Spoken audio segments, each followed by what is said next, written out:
Déjame contarte una historia real. Los expertos dicen que empezó en el Oriente, incluso otros dicen que fue en China, y se esparció por todo el mundo. Y había pánico en las calles y los gobiernos no sabían qué hacer y empezaron a cancelar eventos, festivales, reuniones y la economía se derrumbó.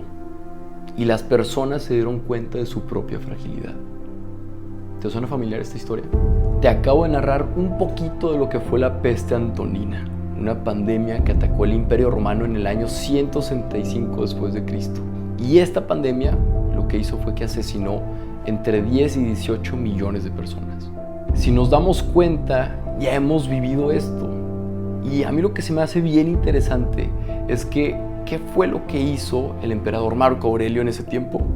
En lo personal hubo 3 cosas que a mí me inspiraron muchísimo. Lo primero que hizo es que reunió un equipo de gente súper capaz y los escuchó y los empoderó a tomar grandes decisiones. Lo segundo es que después de armar un equipo de ensueño fue a combatir la recesión económica y vendió posesiones del imperio para ayudar a la gente más vulnerable. Incluso vendió posesiones de su misma esposa para poder salir adelante. Paró las deudas del gobierno y también pagó los funerales de las víctimas. Se preocupó por su gente y por su economía. Y lo tercero, cuando Roma estaba lleno de cuerpos y él teniendo toda la capacidad para irse y salvarse, decidió quedarse. Y fue a los funerales y ayudó a la gente y dio discursos. Fue el líder que todo el mundo necesitaba. Porque cuando la sociedad se está cayendo a pedazos, es cuando los líderes salen a reconstruirlas con sus propias manos. Sí, quizá el coronavirus nos está llenando de incertidumbre, de miedo, de aislamiento, pero tenemos que hacer lo mismo que aprendieron los romanos.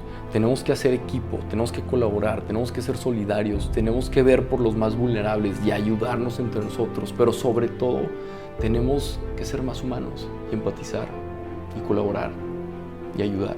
Entonces, ¿qué podemos hacer? Primero, dar gracias por todo lo bueno que está pasando, porque estamos más unidos que nunca, aunque no podamos abrazarnos. Dar gracias por todos los cánticos en los balcones y todas las iniciativas que están saliendo a partir de esta crisis. Y dar gracias porque nos estamos preocupando por nuestros mayores. Pero tenemos que formarnos, tenemos que investigar más a fondo, tenemos que ver las fuentes oficiales y tenemos que formarnos para poder ayudar a los demás. Y eso es lo más importante, el actuar.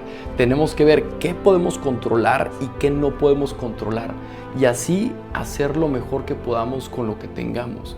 Pero sobre todo, tenemos que ser esa persona que nuestro prójimo necesita.